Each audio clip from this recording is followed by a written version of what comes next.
Hablar sobre un trabajo o un conjunto de trabajo que llevo más o menos 3 años desarrollando junto con un colega, Luis Benet, del Instituto de Ciencias Físicas en Cuernavaca. Y vamos. Siempre que uno tiene un proyector involucrado, falla algo, no entiendo por qué, no pueden. Ok, entonces, ¿de qué se trata este asunto? Pues lo que había puesto en el título original era cómo garantizar que un cálculo numérico es correcto.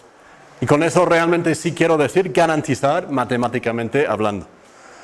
Y la respuesta es, pues vamos a calcular no con números como estamos acostumbrados en el cómputo científico, sino con conjuntos de números. Conjuntos continuos de todos los números reales entre tal y tal valor, o un conjunto en el plano o en 3 dimensiones o en n dimensiones. Y las técnicas que vamos a usar para eso se llama análisis de intervalos, o sea, como calcular realmente con intervalos de números reales, y algo que se llama propagación de restricciones. Entonces voy a básicamente hablar de qué son estas cosas y voy a usar un paquete o varios paquetes que nosotros hemos desarrollado para llevar a cabo este tipo de cálculos. Entonces, ¿cuál es la motivación? Pues hay varios problemas, pues voy a darles como varios problemas que quisiéramos poder resolver en el cómputo científico, ¿no? Entonces aquí hay uno famoso que es el movimiento de 3 cuerpos atrayéndose bajo la gravedad. Se llama el problema restringido circular. Entonces tenemos 2 cuerpos masivos, 2 planetas que están dando vueltas en un círculo alrededor de su centro de masa común, y una tercera partícula que no tiene masa o que no afecta a los demás planetas, que va a dar vueltas en su campo gravitatorio.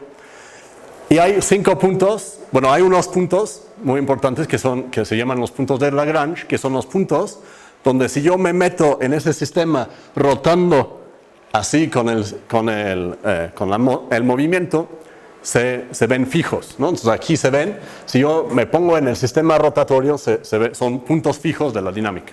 Y satisfacen estas ecuaciones.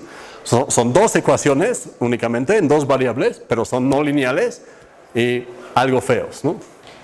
Entonces la pregunta es, ¿cómo podríamos resolver este sistema de ecuaciones no lineales o cualquier otro sin saber nada sobre el sistema? Eso lo voy a hacer después, ¿no? Porque la pregunta es, ¿cuántas soluciones hay, de hecho? No sé. ¿Dónde están en el espacio? No sé. No sé nada realmente, ¿no? Entonces, en este problema en particular hay soluciones analíticas y todo, pero normalmente no. Entonces, ¿cómo puedo tener una técnica numérica que me permita calcular y garantizar que encontré todas las soluciones, ¿no? Eso es el punto. O sea, hay muchos métodos numéricos para resolver sistemas de ecuaciones, pero ninguno garantiza que encontró todas las soluciones, excepto los métodos que voy a presentar.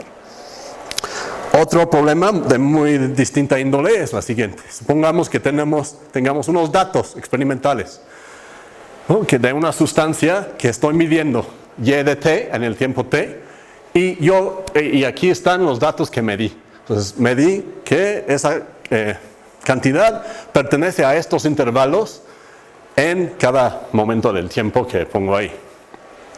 Y yo pienso que corresponde a un decaimiento exponencial. Entonces voy a intentar ajustar un modelo de ese tipo con 2 parámetros libres a estos datos. Entonces, obviamente, hay muchas técnicas para hacerlo, pero la técnica que voy a presentar me permite caracterizar exactamente el conjunto de parámetros P1, P2 en el espacio 2-dimensional, tales que pasa por todos estos intervalos.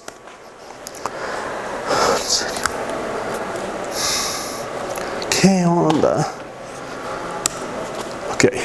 Entonces, aquí hay un problema que no creo que tenga nada realmente de física pero, digamos, matemáticamente podríamos necesitar resolver desigualdades complicadas de esta forma. Entonces, yo quiero encontrar la solución, el conjunto de todos los pares X y Y que satisfagan esa desigualdad complicada. Y Entonces, eso lo vamos a ver también. Pero es un conjunto otra vez, ¿no? Realmente todas estas cosas necesito conjuntos.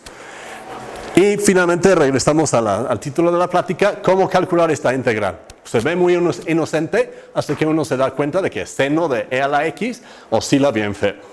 Entonces, si yo quiero calcular el área debajo de esta curva, que además tiene cancelaciones porque aquí está el 0, entonces esta parte es negativa y cancela la mayor parte de esta, ¿cómo puedo garantizar que evalúe correctamente esta integral?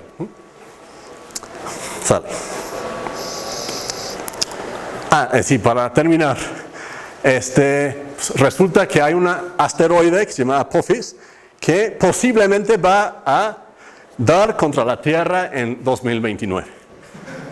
Híjole, ¿no? Entonces yo quiero saber, ¿realmente va a chocar contra la Tierra o no? ¿El problema cuál es? Pues yo tengo información incierta acerca de su posición actual y su velocidad actual.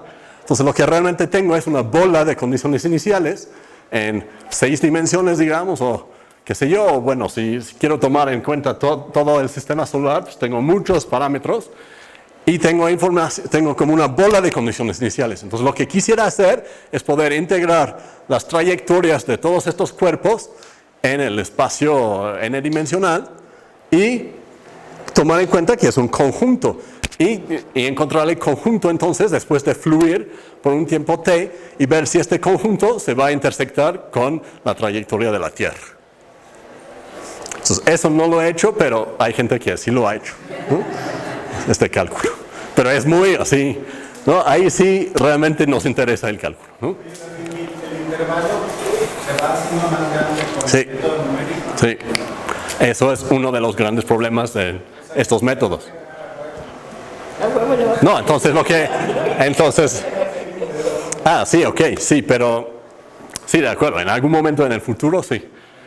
Sí, gracias por el comentario. Entonces, pues voy a hablar de estos métodos con intervalos, cómo calcular con intervalos, luego la propagación de restricciones y como comenté, voy a ilustrar todo, esperemos, en vivo con código del paquete que escribimos, Validated Numerics, o sea, ¿qué quiere decir? Cálculos numéricos validados o verificados o garantizados, rigurosamente matemáticamente hablando. Eso es la meta. Entonces no estoy diciendo que estos métodos sirvan para todos los cálculos numéricos, ni mucho menos, ¿no? Los cálculos de Miguel de hoy en la mañana, o sea, estos cálculos que voy a presentar son más lentos por al menos una orden de magnitud, digamos, que un cálculo usual. Entonces, eso pues causa problemas, pero tienen la ventaja de garantizar el resultado. Bueno, entonces, voy a decir 2 palabras sobre Julia, del cual creo que hablé el año pasado, ¿no? Pero ya, porque voy a estar usando este lenguaje de programación que se llama Julia o Julia, que está realmente tomando forma y despegando en el mundo del cómputo científico. ¿Y por qué?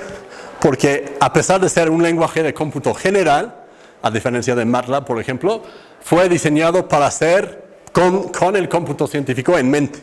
Entonces realmente está diseñado para el cómputo científico y eso qué quiere decir? Que sea rápido. Entonces, básicamente, bueno, es software libre y todo eso es disponible en donde sea. Entonces, básicamente, si yo quiero hacer un cálculo súper pesado, pues probablemente me voy a recurrir a C o Fortran, porque son rápidos. Sin embargo, son feos, difíciles de utilizar y necesitas escribir mucho código para hacer una cosita. Mientras que, por otro lado, tenemos lenguajes como Python y MATLAB, donde es muy fácil escribir algo para hacer un cálculo complicado. El problema es que es lento porque es interpretado. Y, digamos, hoy día se puede matizar esa aseveración, pero básicamente es cierto. Sin embargo, tiene la ventaja de ser interactivo. Entonces yo puedo desarrollar código o interactuar con mis datos de una forma muy amena que no puedo hacer con C y Fortran. Y la pregunta es, ¿no habrá algo en medio entre estas 2 columnas? Y la respuesta es sí, y eso es Julia. Entonces es ameno como Python, la sintaxis es muy parecida, es interactivo, sin embargo es tan rápido como C. Y eso parece ser imposible, pero no lo es. Entonces vamos a ver un poquito de eso, pero la plática no se trata de Julia realmente, ¿no? Si quieren más información, por supuesto, encantado. Entonces, la meta es calcular con conjuntos. ¿Cómo puedo hacer eso? Por ejemplo, quiero ver cuál es el efecto geométrico que todos aprendimos en la primaria o algo de un mapeo lineal, o sea, multiplicar una matriz por un vector en 2 dimensiones. ¿No? Todos sabemos cuál es la respuesta. Entonces, pero numéricamente, ¿cómo lo podemos hacer? Entonces, lo que vamos a hacer es agarrar puntos, eso es lo que la gente hace, ¿no? Agarras puntos en el cuadrado unitario y los mapeas con este mapeo y dibujas la respuesta y la imagen. Entonces, si todo funciona bien, después de compilarse un rato, entonces cuando yo ejecuto código de Julia, se compila en el momento. Eso es lo que está pasando porque se está tardando. Se está compilando varias cosas. Solo la primera vez que las usamos y las otras veces va a ser rápido. Y... ¿Pero me lo estás compilando en la computadora o con un servidor? Sí, no, aquí en mi computadorcita, por eso se está tardando. Entonces estoy usando un entorno que se llama el Jupyter Notebook, que es otra cosa padrísima, del cual tampoco voy a hablar, que me permite hacer cosas interactivas. Hay un paquete de Julia que se llama Interact, que tiene esa @manipulate copiado directamente de matemática, donde puedo jalar aquí y va rellenando los puntos, ¿no? Entonces, ahí empezamos a ver, después de 600 puntos, más o menos cuál es la forma del conjunto original, el cuadrado, y más o menos cuál es la imagen de ese conjunto. ¿Cuál es? Pues es como una cosa curva, ¿no? Aquí se ve que esta curva, y aquí se ve que esta curva. Pues no, de hecho es recto ahí, sabemos que es un paralelogramo. Pero el punto es que, aun con muchos puntos, no podemos estar seguros de eso, ¿no? No sabemos realmente cuál es la forma. O no podemos decir, si yo te pregunto, este punto ahí, ¿está adentro del conjunto o no? Pues no lo sabemos, ¿no? No hay manera de saberlo. Entonces eso es una aproximación muy burda a un cálculo con conjuntos. Queremos algo mejor. Entonces, ¿cómo podemos hacer eso? Entonces la idea fundamental va a ser realmente trabajar con conjuntos. Entonces yo quiero extender las operaciones aritméticas, ¿no? Los cálculos, a operaciones sobre conjuntos, tales que extienden en un sentido muy preciso las operaciones sobre los elementos de los conjuntos. Y la idea principal, la idea que me va a guiar, va a ser que el resultado de operar con 2 conjuntos o un conjunto va a ser un conjunto también y que contenga todos los resultados de operar con cualesquiera elementos de los otros conjuntos. Entonces suena muy abstracto, pero la idea finalmente es, pues lo que yo quiero hacer resulta, como en lo que acabamos de hacer, es calcular el rango de una función f, por ejemplo, sobre un intervalo i, o en 2 dimensiones sobre una cosa en 2 dimensiones. O sea, el conjunto de f de x para x en mi conjunto. Eso es lo que quiero calcular, y eso es lo que me va a permitir estos cálculos con conjuntos. Entonces voy a empezar con el conjunto más fácil, que es un intervalo.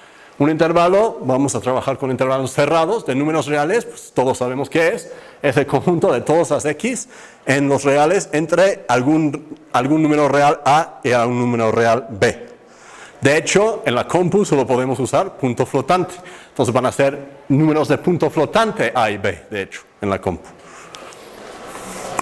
Y vamos a definir, como dije, las operaciones, por ejemplo, las 4 operaciones aritméticas básicas, así. El resultado de operar con 2 conjuntos es la combinación, es el conjunto de todas las A operación B para cualesquiera 2 elementos, ¿no? Por ejemplo, si yo quiero sumar este conjunto en la recta real con este, ¿qué voy a hacer? Pues voy a agarrar cualquier punto aquí adentro y cualquiera aquí, sumarlos y me da un punto por acá, ¿no? Otro me da otro me da otro. Quería hacer una animación de eso, pero no me dio tiempo. Perdón. Híjole. No, entonces voy rellenando un conjunto que resulta ser también, se puede demostrar fácilmente, un intervalo. Y este intervalo, ¿de dónde a dónde va? Pues el valor mínimo es el mínimo de este más el mínimo de este, y el valor máximo es el máximo más el máximo. Entonces no tengo que hacer esta operación de escoger pares, que nunca voy a terminar de hacer, y es imposible hacerlo, pero sí puedo hacer el cálculo porque pues, sé cómo definir los puntos extremos del resultado, ¿no? Entonces, por ejemplo, la suma de dos intervalos lo voy a definir como esta suma de los puntos mínimos y los puntos máximos. Y entonces tiene esta propiedad de que cualquier elemento aquí más cualquier elemento ahí cae dentro del resultado. Ok, entonces, ¿cómo podemos implementar eso? No quiero realmente entrar en eso en demasiado detalle. En Julia, como en cualquier lenguaje moderno, puedo definir tipos con cosas adentro. Entonces, ahí hay un intervalo que tiene un low y un high, o sea, un mínimo y un máximo. Y luego puedo definir intervalos y así sobrecargo, si quieren pensarlo así, la función más para dos intervalos, ¿no? La suma de dos intervalos se define como, con esa sintaxis bonita de Julia, muy matemática, de poner igual para definir una función, igual a un intervalo de esta suma de los inferiores y los superiores. Y más en Julia no es más que otra función, no es diferente de las otras funciones y tiene métodos que son las versiones de más, ¿no? Yo puedo sumar un flotante con un entero, un bool con un complejo, etc. Entonces hay muchas maneras de sumar cosas y eso se llaman métodos. Entonces, pues ahí está, puedo sumar estos dos intervalos y me da el resultado disque correcto. Hay un detalle en aritmética de intervalos que realmente lo que tengo que tener cuidado de hacer un redondeo para afuera. Resulta que este intervalo de punto 1 a punto 1, pues ¿qué es? Es el punto, el conjunto que tiene un único punto adentro, que es 0.1, un décimo. Excepto que el problema, no hay punto 1 en este intervalo. ¿Por qué? Porque punto 1 no se puede representar exactamente en la compu como punto flotante. En punto flotante binario, ¿no? Con ninguna precisión lo puedo representar. Entonces Julia me deja ver eso al convertirlo a un big float, o sea, un float con precisión arbitraria. Y aquí vemos que, pues es casi punto 1, pero pues es un poco mayor que punto 1, ¿no? Eso es el valor exacto en decimal de la cosa que se ve como 0.1 en la pantalla. Entonces, este intervalo no contiene un décimo verdadero. Entonces, lo que tendría que hacer es redondear un poco para abajo y para arriba para incluirlo. Y eso lo puedo hacer, pero no quiero enfatizar eso. Pero siempre hay que tomar en cuenta ese redondeo cuando estamos haciendo estos cálculos. Entonces, solo para mostrarles qué hace Julia, cuando yo hago este A más B, donde hay B son estos intervalos que acabo de definir, compila todo en el momento y genera este código nativo de la máquina. O sea, eso es código de asamblador. Eso es la función que está corriendo la máquina cuando hago esa suma. Y es súper sencillo. No importa, no tienes que saber asamblador para saber que eso es código muy compacto, es básicamente lo mejor que puedes hacer. Entonces, no tenemos overhead, no nos pesa el hecho de definir toda esta estructura complicada de un tipo nuevo y todo eso. Ok, entonces, ¿qué podemos hacer con todo eso? Pues, de la misma forma vamos a definir no solo las operaciones aritméticas, sino funciones. Por ejemplo, el exponencial de un intervalo, pues quiero que otra vez contenga exponencial de x para todas las x en el intervalo. Entonces, como exponencial es una función monótona, pues tengo exponencial del punto más abajo, el mínimo del intervalo, y exponencial del máximo, y eso me va a dar mi intervalo. Solo que tengo que, otra vez, redondear correctamente, lo cual resulta ser bastante complicado. Entonces voy a hacer mano de una biblioteca que me lo hace, que se llama CRLibm, Correctly Rounded Math Library. Y si las funciones no son monótonas, se pone complicado y tengo que analizar cada pedazo monótono y hacer lo mismo. Y hacer una unión de estas cosas. Sale. Entonces, todo eso, ¿qué me da? Finalmente voy a tener una función complicada que quiero evaluar sobre un conjunto, lo voy a desmenuzar en operaciones elementales, y en cada paso tengo esa propiedad de incluir el resultado verdadero de todas las operaciones con todos los elementos del intervalo. Por lo tanto, para la función completa también.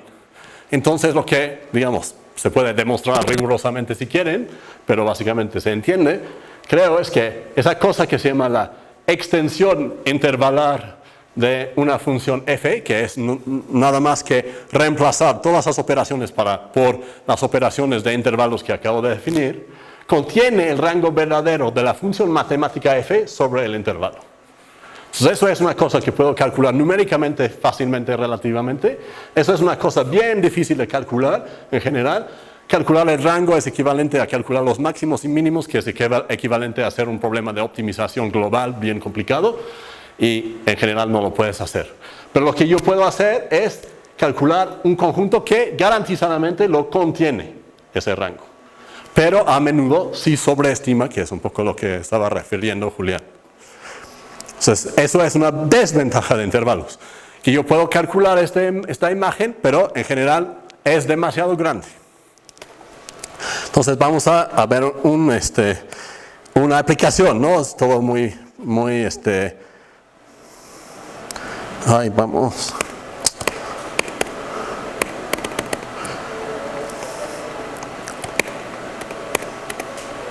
¿Por qué hace eso? Ok, entonces, un problema por excelencia en el cómputo científico, que ya hice referencia, es encontrar raíces de funciones, ¿no? Quiero encontrar una x asterisco tal que f de x asterisco sea 0. Y la idea es, ¿cómo voy a hacer eso? Pues lo voy a invertir el problema y voy a buscar donde no hay ceros. Entonces yo quiero encontrar regiones del espacio que voy a excluir de mi búsqueda. O sea, quiero encontrar un intervalo tal que cuando yo evalúo mi función sobre intervalos numéricamente, si el resultado no contiene el 0, entonces, como garantizadamente contiene el rango de la función verdadera, he demostrado que ese intervalo no contiene una raíz de f. Entonces, vamos a ver eso. Entonces, voy a tomar esta función x cuadrada menos 2. Sabemos dónde están las raíces, en más o menos raíz de 2. Y voy a definir un intervalo. Entonces, estoy usando mi paquete que ya cargué, que no vieron que lo haya cargado, pero usa esa sintaxis punto punto para formar un intervalo. Entonces, si hago esto, ya tengo un intervalo que es x. Y incluso puedo preguntar cuál es el tipo de x, y me dice que es un intervalo que tiene adentro float 64, o sea, floats con 64 bits de mi paquete, ¿no? Y luego calculo x cuadrada y hace lo que estaba diciendo, ¿no? Entonces, hay que ir a definir qué quiere decir tomar la potencia de un intervalo. Lo que quiere decir es generar un intervalo que contiene x chiquita al cuadrado para todas las x chiquita en mi conjunto x. Y lo sabe hacer. Luego, básicamente con la sobrecarga de operadores, si tengo mi función más complicada y tengo mi intervalo y evalúo mi función sobre ese intervalo, me da un intervalo como resultado que otra vez contiene el rango o la imagen verdadera de la función f matemática sobre ese intervalo. Entonces, el resultado es 7 a 14, que podría ser un sobreestimado, en este caso no lo es, porque hay un teorema que si solo aparece una vez la x, entonces es el resultado exacto. ¿Y qué quiere decir eso? Que no hay, entonces, raíz de esta función en el intervalo 3 a 4. Teorema. Entonces, con 3 patadas numéricas, con punto flotante, con cálculos de punto flotante, tomando cuidado, he demostrado matemáticamente que esta función no tiene raíz en ese intervalo.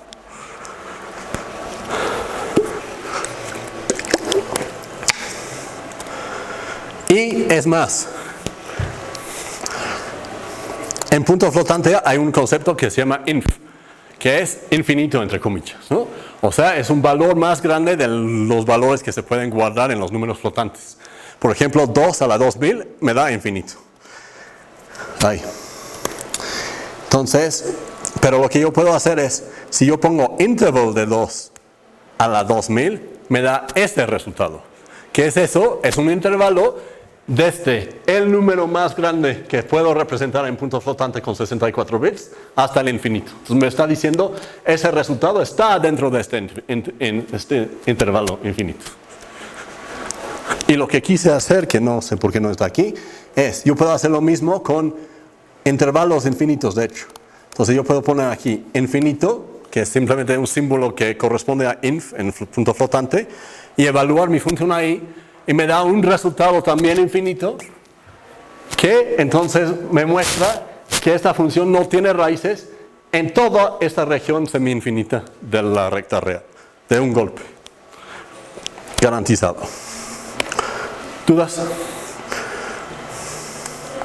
Entonces, dije que podemos sobreestimar el rango de una función, pero hay una solución para eso.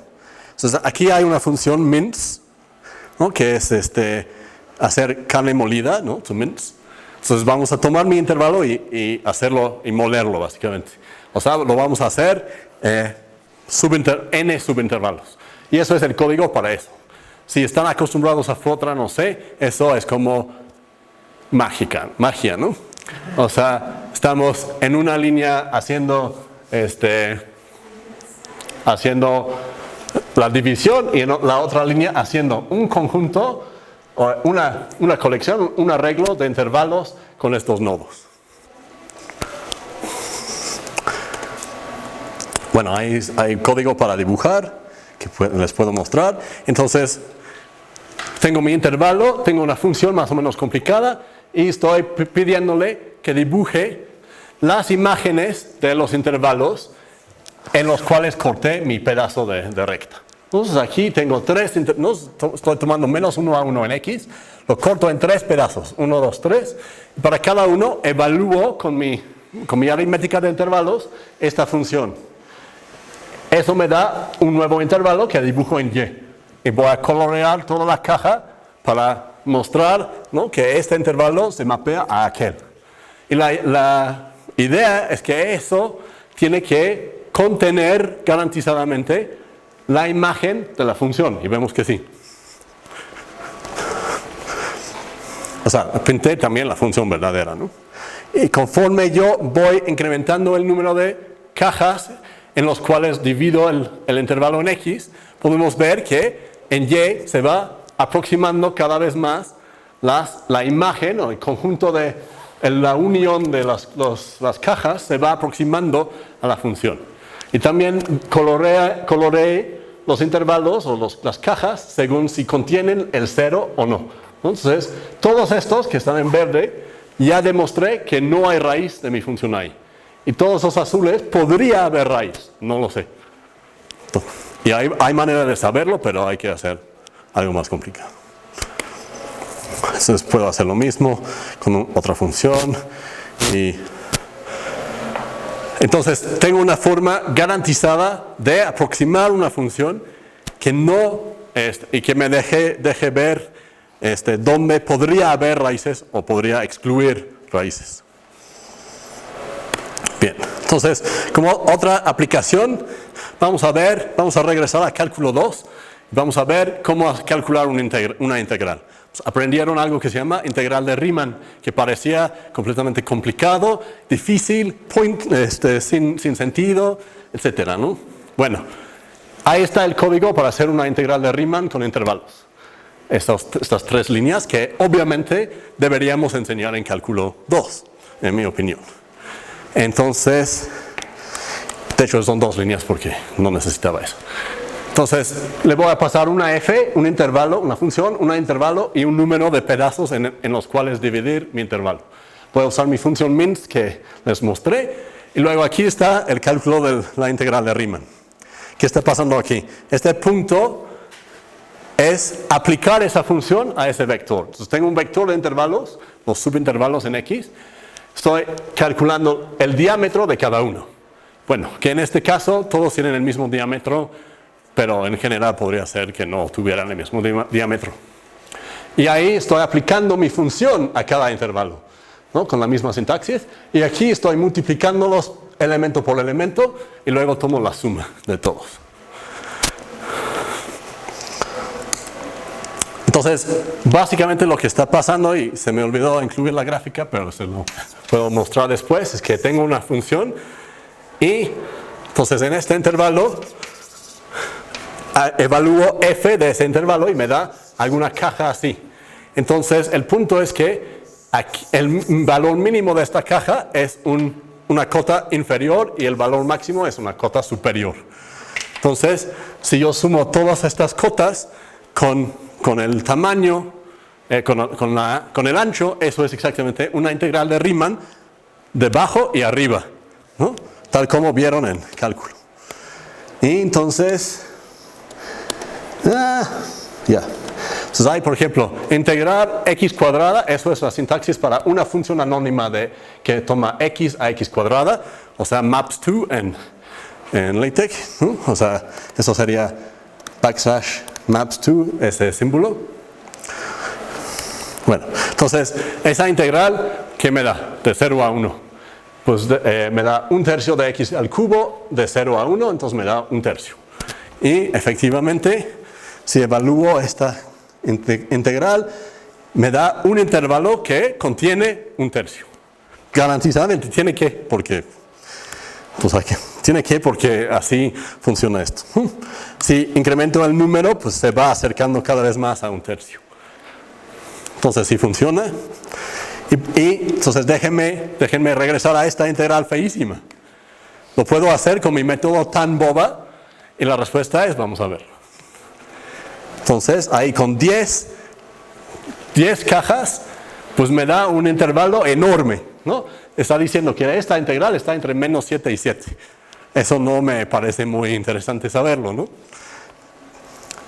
Aunque al menos es garantizado que si pongo 100 ya empieza a achicarse. Si pongo 1000 más 10.000 más 100.000, allá tenemos algo interesante, ¿no?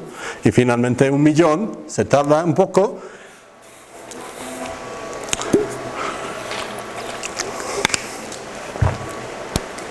Entonces esto me garantiza que esta integral de la cosa feísima oscilatoria garantizadamente esté entre punto 3.4 digamos y 3.5.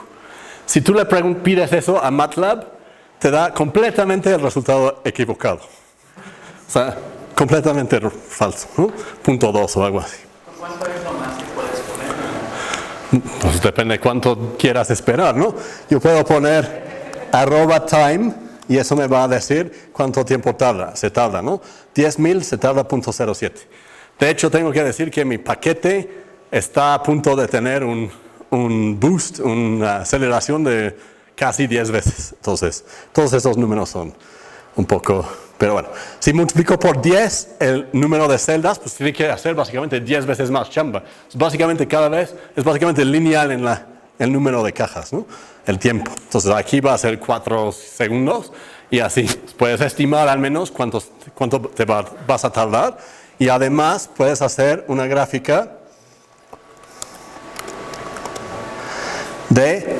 Aquí hice una gráfica de... Ay, en serio.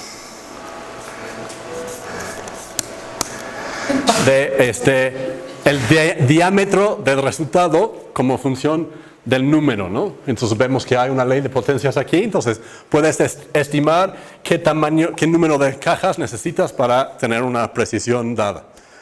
Y por supuesto es el método más elemental que hay. Hay métodos más sofisticados donde refinas adaptivamente tu malla y entonces está mucho mejor.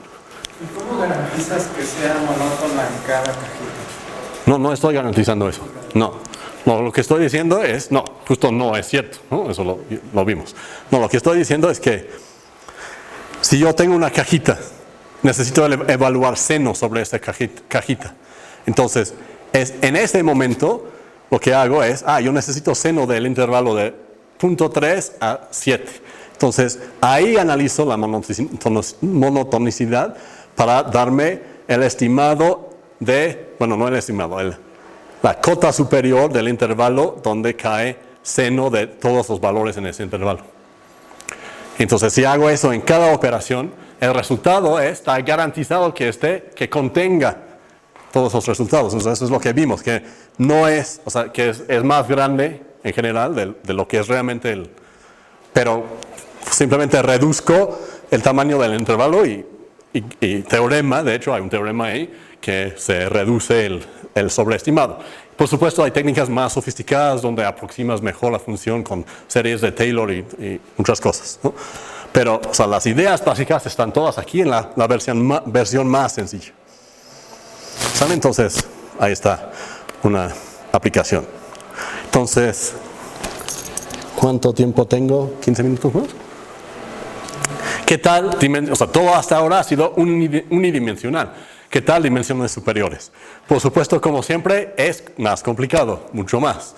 Pero la idea va a ser que vamos a aproximar un conjunto en 2 dimensiones por una colección de rectángulos, que son cajas, ¿no? Con, o sea, sus lados paralelos al eje. En el caso más sencillo también se puede hacer algo más complicado. Y puedo aproximar un conjunto arbitrario siempre y cuando no sea demasiado raro, con una colección de cajas arbitrariamente bien. Eso es lo que voy a hacer. Por ejemplo, entonces eso se escribe así. Para hacer una caja es el intervalo 3, 4, producto cartesiano con el 5, 6. Y para ese producto cartesiano escribo, como dije aquí, \times. Puedo usar abreviaciones de LaTeX, pongo tab, lo completa a esto. Y entonces eso es, de hecho, simplemente otro nombre para la función en Julia cross. Entonces, yo sobreescribo cross para sobrecargo cross para mis tipos nuevos, y entonces puedo... entonces, ¿eso qué está haciendo?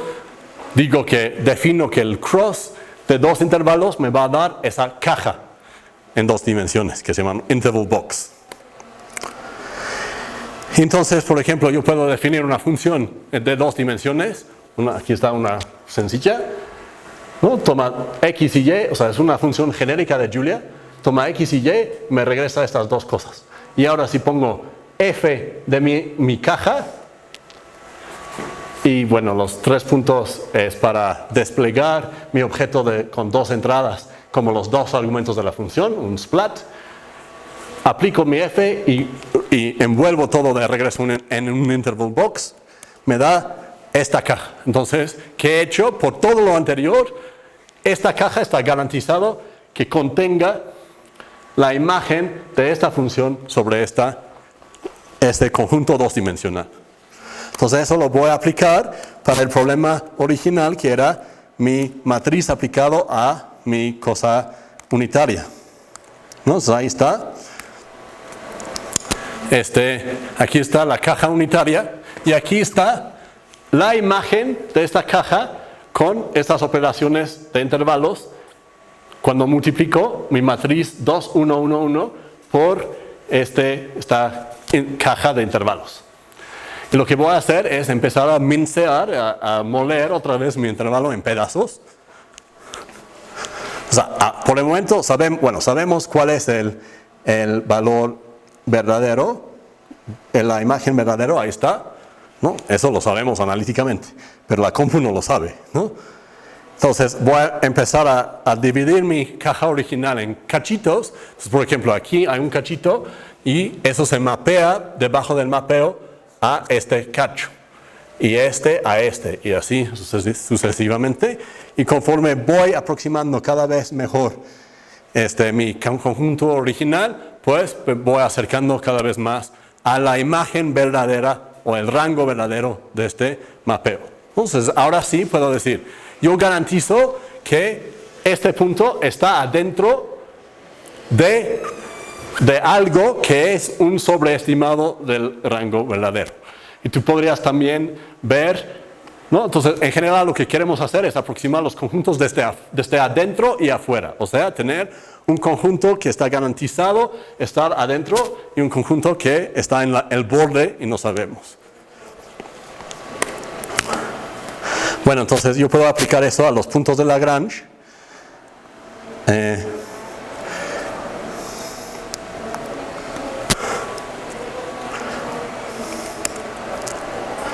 Entonces aquí están las ecuaciones escritas en Julia. O sea, simplemente transcribo estas ecuaciones y me da algo así. Y ahora lo que voy a hacer es intentar encontrar en 2 dimensiones, hacer lo mismo en 2 dimensiones que hice en una dimensión. Voy a ir excluyendo regiones donde sé que no hay puntos, no hay ceros, ahora en 2 dimensiones de estas ecuaciones. ¿Cómo hago eso? Pues tomo una caja, aplico f de la caja, donde f es el lado derecho de las ecuaciones, me da una caja nueva, probablemente grande, y voy a decir, esa caja contiene el vector 0, 0, 0, si no, pues lo tiro a la basura. Entonces lo que estoy haciendo es, y luego pues me da un conjunto de cajas, y lo que voy a hacer es empezar a bisectar esas cajas y aplicarlo de nuevo, tirar a la basura las subpartes que no contengan el 0. Entonces estoy empezando no con infinito a infinito porque tuve broncas, pero con 10 a la 16 a 10 a la 16, ¿no? Entonces estoy explorando todo ese terreno y estoy diciendo dónde están los puntos fijos de esta función, pero las raíces de esta función ahí adentro. Y eso es todo el código. Ahí adentro está mi función bisección que hace esa cosa de evalúa la función y tirar a la basura. Pero básicamente lo podría escribir en unas cuantas líneas. Y aquí está el resultado. Entonces, al principio estoy pidiendo, voy a poner no voy a cambiar nada porque quién sabe qué va a pasar. Pero entonces estoy pidiendo para empezar que las cajas tengan tamaño menor que 1. Entonces, ahí está el resultado. Todo está contenido entre menos 2 y 2. Entonces ya logró tirar a la basura todo entre 2 y 10 a la 16. Demostró que no hay raíces ahí, riguroso. Y luego pues sigo bisectando y se va acercando cada vez más a los puntos de Lagrange. Aquí hay 7 raíces porque hay 2 planetas y 5 puntos de Lagrange. Entonces, en este caso podrías comparar con el resultado analítico, pero si yo voy a cambiar, ¿no? Aquí en mis ecuaciones, pongo 3 en lugar de 2, pues ya no hay solución analítica, pero puedo hacer exactamente el mismo cálculo y espero que no me dé nada. ¿Si cambié algo? Bueno, no sé. En fin, en principio puedo hacer eso, ¿no? Ok, entonces para terminar, si les quiero contar rápidamente qué es eso del propagación de restricciones. Está muy padre. Entonces queremos encontrar todos los puntos que satisfagan esa desigualdad bien conocida por todos nosotros, que es un disco unitario en el plano. Pero por supuesto la compu no sabe que es un disco y quiere encontrar qué forma tiene, ¿no?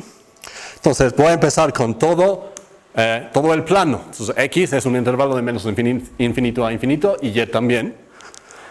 Y vamos a hacer algo. Vamos a... no es cierto. Pues no sé si... Sí, se veía un árbol y se debería ver un árbol. Entonces, el problema es que cuando actualizas un paquete, pues lleva una cadena de recompilación de todos los demás paquetes la primera vez y se me olvidó compilarlo, perdón. Entonces, se está tardando mucho. Sí, entonces ese asterisco quiere decir que sigue trabajando, ¿no? Entonces, yo escribí ese paquete TreeView. Entonces, ¿qué hace? Toma una expresión de Julia, x cuadrada más y cuadrada, y no lo evalúa con números, sino lo trata como una expresión abstracta. Entonces, lo que vamos a ver es lo que se llama el árbol sintáctico abstracto. O sea, voy a desmenuzar, como estaba diciendo, esa expresión en sus operaciones elementales, que son más y potencia. Y el punto es que pues, lo puedes ver como un árbol, ¿no? Porque normalmente es abstracto, pero aquí realmente es como un árbol. Pero se está tardando demasiado. Entonces, una palabra sobre Julia.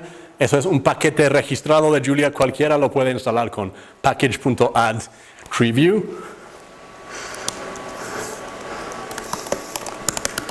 Así.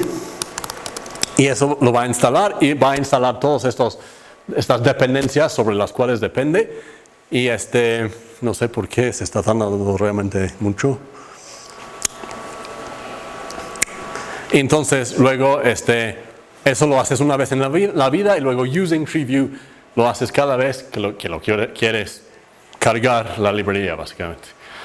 Entonces, ¿qué está pasando con el @tree? Eso es una cosa muy padre y algo complicado de Julia que se llama metaprogramación. Entonces, @tree es un macro. ¿Qué es eso? Es algo mágico. Como dije, toma una expresión y lo manipula como una expresión y me da otra expresión de Julia que se sustituye ahí antes de compilarse. Y alguien, creo que era Arthur C. Clarke, dijo que ¿cómo es? Una tecnología suficientemente avanzada es indistinguible de la magia. Y eso es lo que está pasando aquí, ¿no? Entonces, aparentemente es que realmente está trabado ahí. No sé qué hacer.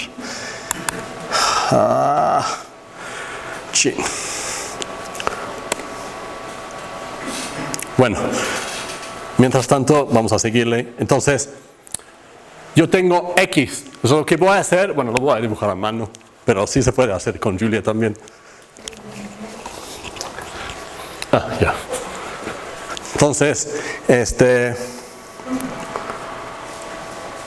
no sé si intentarlo de nuevo o no.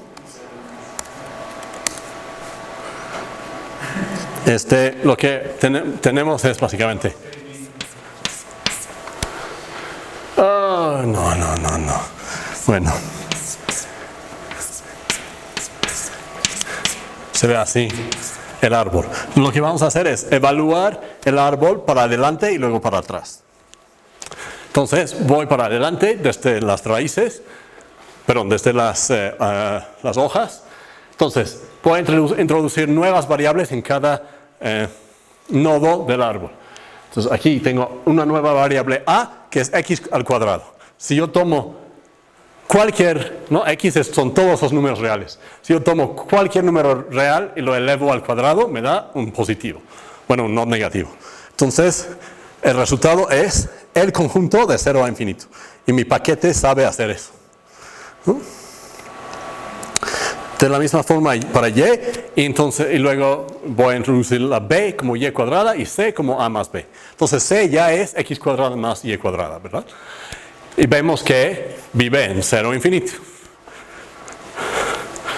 Pero ahora tengo una restricción, ¿no? O sea, hasta ahora tengo eso. Tengo una restricción que es que c es menor o igual que 1.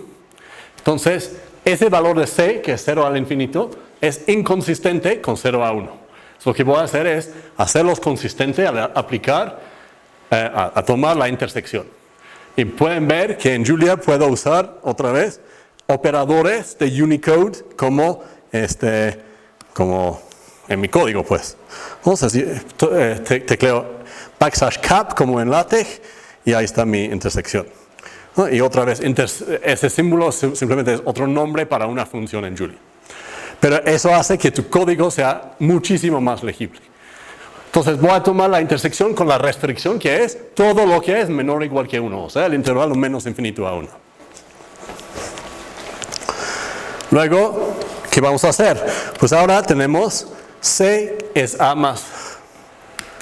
en serio. C es A más B, por lo tanto A es igual a C menos B.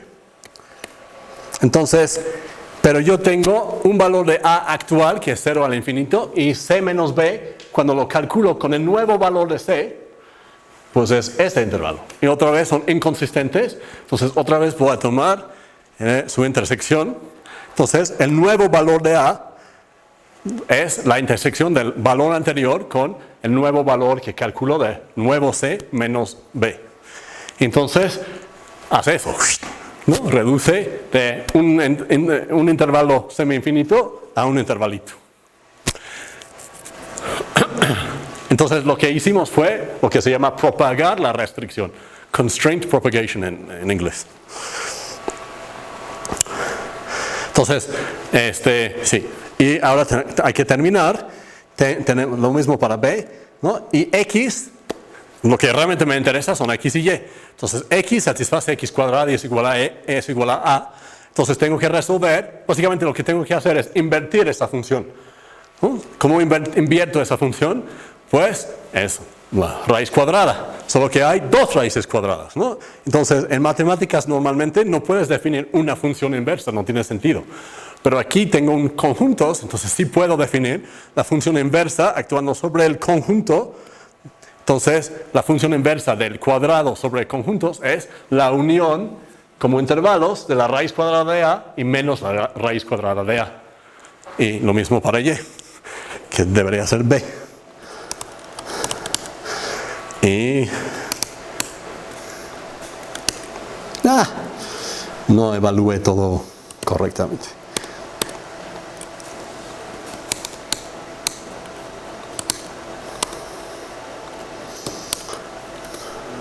Bueno, en fin. Perdón.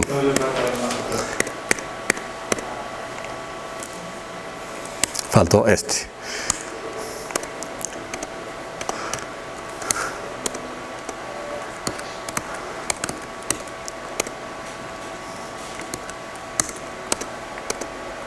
Entonces, finalmente termino con menos 1 a 1. Entonces, ¿qué pasó? Tomé todo el plano y en 10 patadas, ¿no?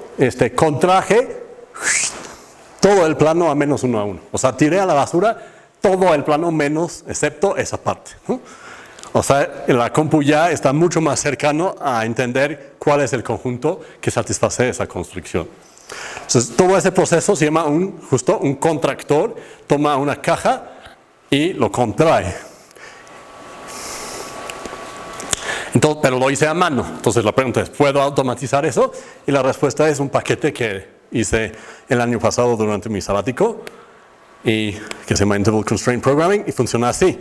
Yo pongo otra vez mi magia, un macro que toma esa expresión y hace algo mágico, ¿no? O sea, exactamente la construcción como yo lo escribiría matemáticamente, hace algo mágico que ahorita les digo. Y bueno, aquí está. Entonces, yo puedo tratar expresiones de Julia como objetos sin evaluar y ahí está su estructura interna como quería mostrarles con el árbol. Y entonces, lo que hace mi paquete es que toma eso, lo desmenuza y va generando el código automáticamente que acabo de hacer a mano. Entonces, eso es código generado automáticamente que se ve exactamente igual, básicamente. Este es el paso para adelante y si pongo el backward es el paso para atrás, que estas funciones rev son las funciones inversas que tienen las intersecciones. Entonces, todo eso es automático. Ay, qué onda.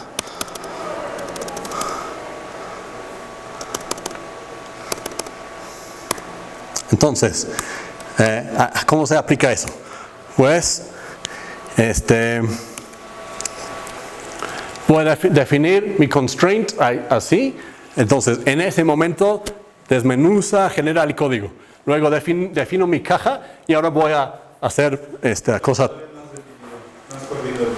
Gracias. Hago pave.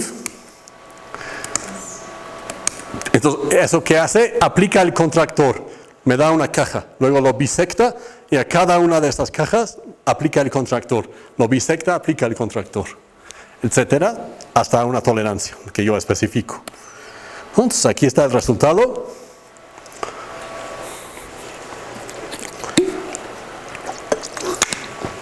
Entonces, los verdes garantizadamente están adentro del conjunto de interés. Los blancos están afuera garantizadamente y los rojos no sé. Lo que voy a hacer es simplemente reducir la tolerancia y vamos a ver que se va acercando cada vez más al conjunto que corresponde a esa construcción. Y como todos son rectángulos, fácilmente calculo el área y aquí está el área, es un intervalo, ¿no?, que garantizadamente está entre este y este valor. Y conforme voy acercando, o sea, refinando más, pues el área es cada vez más preciso, ¿no? Y por supuesto, el punto es que yo puedo ir aquí y cambiar eso a cubo, rehacer el cálculo, rehacer el dibujo y veo, ¿no?, el conjunto que creo que nadie podría decir cuál es, ¿no?, que satisface esa construcción de igual de fácil, ¿no? Entonces, ¿para qué sirve eso?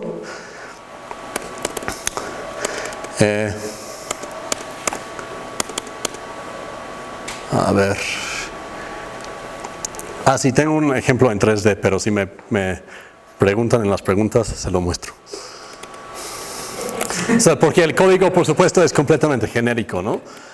No depende de que sea dos-dimensional. Entonces, aquí quería mostrarles esa desigualdad complicada. Supongo exactamente lo mismo, ¿no? Lo tecleo ahí y si tenemos mucha suerte va a funcionar.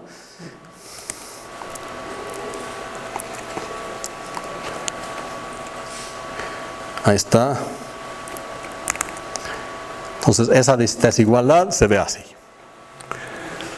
Entonces, el conjunto azul es el conjunto que está garantizado, que está adentro del conjunto que satisface esa desigualdad. Si tú le pides a matemática que dibuje eso, lo hace mal. O sea, ahí tiene un chipote que no está, porque no está haciendo nada validado, ¿no? Está haciendo algo muy listo, muy rápido, pero no garantizado. Y aquí garantizo que se ve así, digamos. O puedo dibujar también los que están en la frontera, y entonces está garantizado que esté adentro de la unión de las dos.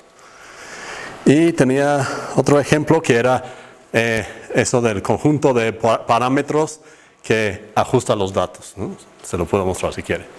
Entonces, pues para resumir, existen estas técnicas, sirven para ciertas cosas, y cuando sirven, realmente es como si fuera magia, ¿no? O sea, te puede garantizar, esta ecuación tiene 7 raíces en el plano complejo, por ejemplo, ¿no? Está muy cañón. Entonces, bueno, los métodos existen desde los 50, 60, pero pues, poca gente en la comunidad del cómputo científico saben que existen. Ahora se puede, o sea, por supuesto hay. El nuestro no es la única implementación, ni mucho menos, pero es una que es bastante amigable en mi opinión, usa todo el poder, la potencia de Julia, que es mucho, para que sea fácil de usar, pero también rápido. Bueno, muchas gracias por su atención.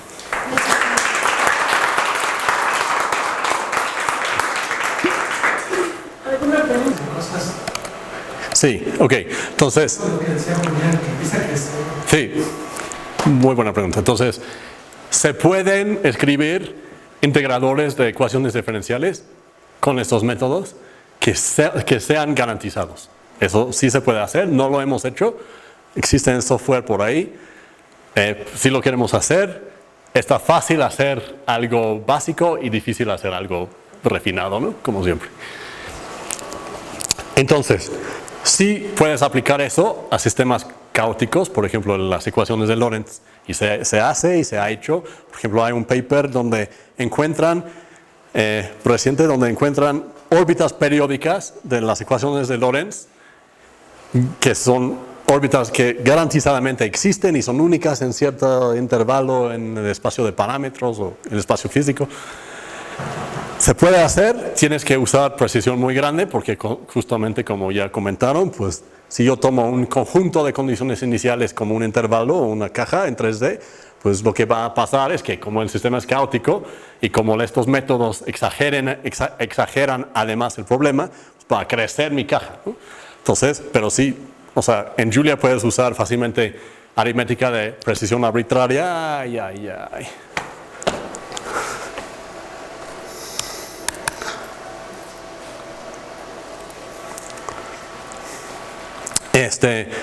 Entonces, si tú tienes una implementación genérica hecha en Julia, fácilmente vas a poder meter precisión arbitraria y seguir estas trayectorias con tu precisión así bestial. Va a ser lento, pero vas a tener básicamente un tubo que garantizadamente engloba la solución de tu ecuación diferencial. Riguroso. Eso se puede hacer, pero como bien dices, por supuesto, el diámetro crece exponencialmente. Entonces el punto es tomar algo suficientemente chiquito al principio para que el crecimiento exponencial no te mate demasiado pronto. Entonces, que se puede hacer, ¿no? Hay un artículo donde usan métodos de Taylor con 10.000 términos y no sé qué para hacerlo. ¿Se puede usar para estadística de elecciones? ¿Estadística de? De elecciones, por ejemplo. ¿En qué sentido? Que nos digas quién va a ganar en el Estado de México. Si tú lo puedes expresar como una constricción, yo lo puedo resolver. Digámoslo así. Entonces está compilando. Entonces hay un paquete en Julia que se llama GL Visualize, GL de OpenGL. OpenGL es horrible, o sea, es muy difícil trabajar con OpenGL. Yo hice algo hace mucho tiempo. Él ya resolvió el problema. O sea, tú escribes código de Julia y tienes una cosa de súper alto nivel que se comunica con OpenGL para dibujar cosas padres si en algún momento se quiere hacer algo. Sí. Bueno, no has mencionado, pero supongo que hay en paralelo. Ah, gracias, sí. Qué buena pregunta. Sí. Como multiprocesador, como Sí, sí. cluster. ¿Qué hay? Hay. Está así algo. Está, la programación en paralelo es todo un caos, ¿no? O sea, en general. Y Julia no es la excepción todavía. Tiene, en nuestra opinión, mucho potencial, ¿no? Para realmente mejorar. Ah, me faltó un. ¿En qué está escrito Julia? Espérame, ¿en qué está escrito Julia? Muy buena pregunta también. La mayor parte de Julia está escrito en Julia. Y eso es lo que hace una diferencia enorme con Python y todos ellos. Por supuesto, debajo hay una capa que está escrito en C. Hay todas las librerías de LAP aquí, eso están en Fortran. Hay partes en C++ porque hay lo que hace la compilación es algo que se llama LLVM, que es lo que usa todos los compiladores hoy día, que está escrito en C++. El parser está escrito en Scheme. O sea, es un caos. Pero el punto de Julia, a ver, es que no tengo internet, pero si tuviera internet, podríamos hacer, bueno, por ejemplo, puedo hacer, bueno, a ver si tengo, ¿no? Puedo hacer @which más de 3 y 3.5 y 4, eso no es un buen ejemplo, más de 3 más 4 im, 5 más 6 im. Esa es la manera de escribir números complejos en Julia, y m para no tomar el nombre i, ¿no? Esa es la parte imaginaria. Entonces estoy sumando dos complejos. Julia sabe que estoy sumando dos números complejos y me dice en dónde está definido esta versión o ese método de la función más. Hago clic ahí y si tengo mucha suerte y mucho internet, me va a llevar directo a esa línea en el código fuente de Julia en GitHub, donde está definida esta función. Parece que no me quiere hoy. Entonces lo que puedo hacer en lugar de eso es hacerlo localmente en mi máquina. @más de 3 más 4 im, 5 más 6 im. Eso lo puedes hacer en Python hasta cierto punto. Pero la mayor parte de Python está escrito en C. Entonces pues, no puedes ver adentro y ver el código de C. Así de fácil, ¿no? Pero en Julia está escrito en Julia, ¿no? Aquí está la definición de la suma de dos números complejos. ¿Cómo es eso? Pues es...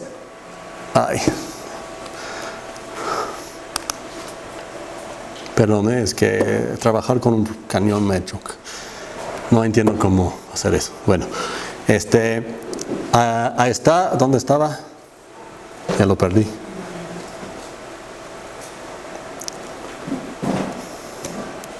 Ahí está.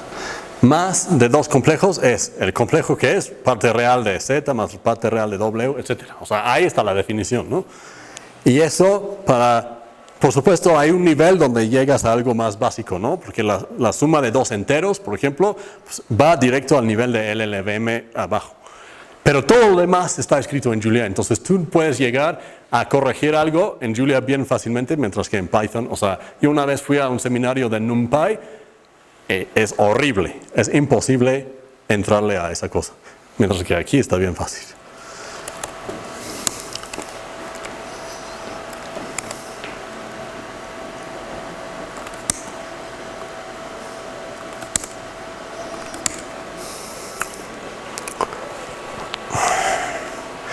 Entonces, ¿qué estaba diciendo? Lo mismo que hice es el mismo tipo de idea que está en una construcción, pero ahora con tres variables, x, y, z, entonces en 3D, y otro. Entonces, esa es la ecuación de un todo sólido, y esa es la ecuación de un semiespacio, ¿no? De baja de un plano. Lo que estoy haciendo es tomar la intersección de estos dos objetos. Estos objetos se van a un separado, que es un contractor para el conjunto y un contractor para su complemento. Entonces, puedo tomar la intersección usando las reglas de Morgan, que